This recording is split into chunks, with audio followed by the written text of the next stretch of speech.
Hello students, बाल अभिवृद्धि एवं विकास कंप्लीट होने के पश्चात आज की वीडियो विषय वस्तु आधारित बहुविकल्पीय प्रश्नों पर। तो चलिए शुरू करते हैं। आगे आने वाली स्लाइड्स में कुछ वस्तुनिष्ठ प्रश्न हैं जिनको कि आपको सही टिक करना है। प्रत्येक मनुष्य एवं पशु अपनी जाति के अनुरूप ही डैश के प्रतिमान का अनुसरण करते हैं, यानी कि मतलब किस मॉडल का वो फॉलो करते हैं। उत्तर है विकास, वृद्धि, परिवर्तन या भिन्नता। इनमें से सही उत्तर है विकास, यानी कि ए, क्योंकि हर मनुष्य और पशु एक मॉडल को ही, अपने जो डेवलपमेंट मॉडल है उसी को ही फॉलो करके वो आगे अग्रसर होता है। सेकंड क्वेश्चन, बालक के विकास की प्रक्रिया कब से शुरू होती है? निम्न में से गर्भाधान से, शैशवावस्था से, बाल्यावस्था से या किशोरावस्था से? इसका सही उत्तर है ए।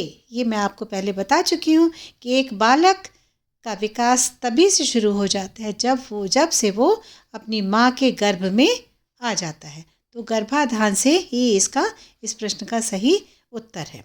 Coming to the third question, शिशु के जन्म से कितने माह में भाषा का विकास होने लगता है? 2 से 3 माह में, 3 से 4 माह में, 4 से 5 माह में या 5 से 6 माह में? तो इसका सही उत्तर है 3 से 4 माह में। ये आपको मैं पहले भी हम लोग कर चुके हैं कि 3 और 4 मंथ्स के अंतर्गत ही एक बालक की जो लैंग्वेज डेवलपमेंट है वो ज़्यादातर हो जाता है। हालांकि इंडिविजुअल डिफरेंसेस होते हैं, लेकिन यस 3 से 4 माह में हो जाना चाहिए। नेक्स्ट क्वेश्चन, विकास निम्न में से क्या है? भौतिक, एकात्मक, गुणात्मक या सामान्य?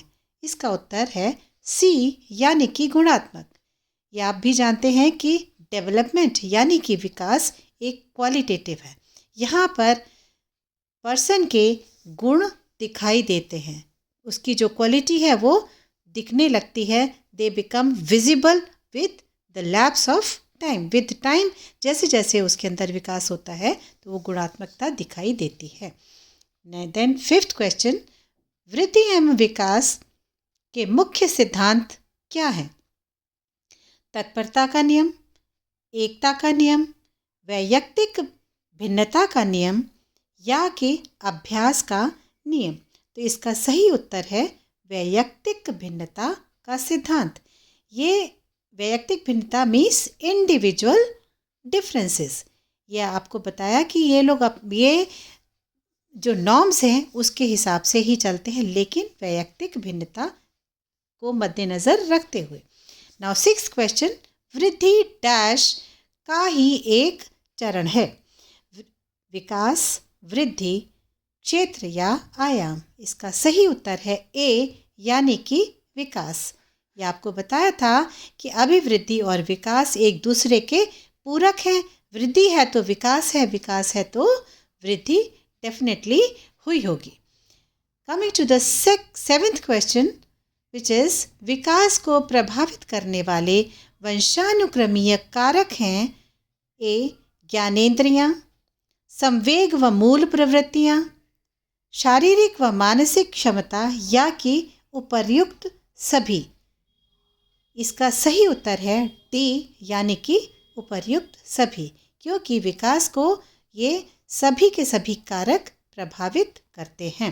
ज्ञानेंद्रियाँ, संवेग और शारीरिक और मानसिक क्षमता। Coming to the eighth question, वृद्धि व विकास को प्रभावित करने वाले मुख्य कारक क्या हैं? इसका उत्तर है D. Then coming to the ninth question, वृद्धि एवं विकास किस पर निर्भर करता है? इसका सही उत्तर निम्न में से क्या है?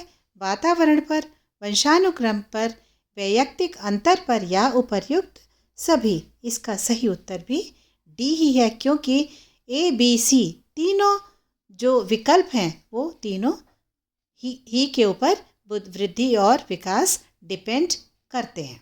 So the answer is D, यानी कि ऑल ऑफ द एबव, उपर्युक्त सभी। Coming to the 10th question, किस सिद्धांत के अनुसार बालक के विकास के सभी क्षेत्रों में सबसे सामान्य अनुक्रिया होती है। बाद में विशिष्ट अनुक्रियाएं प्रारंभ होती हैं। सबसे पहला है परस्पर संबंध का सिद्धांत, व्यक्तिगत भिन्नता का सिद्धांत, समान प्रतिमान का सिद्धांत या सामान्य से विशिष्ट क्रियाओं का सिद्धांत। तो इसका सही उत्तर है डी, यानी कि सामान्य से विशिष्ट क्रियाओं का सिद्धांत। I told you already in the last videos that जो एक्टिविटीज़ हैं या क्रियाएं हैं या कि अभिक्रियाएं हैं एक बालक की, वो सामान्य से विशिष्ट की ओर ही अग्रसर होती हैं। सरलता से जटिलता की तरफ ही उसकी एक्टिविटीज़ अग्रसर होती हैं। एक बालक एक ग्लास को पकड़ने की कोशिश में सारा बॉडी को मूव कर लेता है, लेकिन after a lapse of time फिर हाथ से पकड़ने लगता है। सो सामान्य से विशिष्ट की ओर बढ़ता है।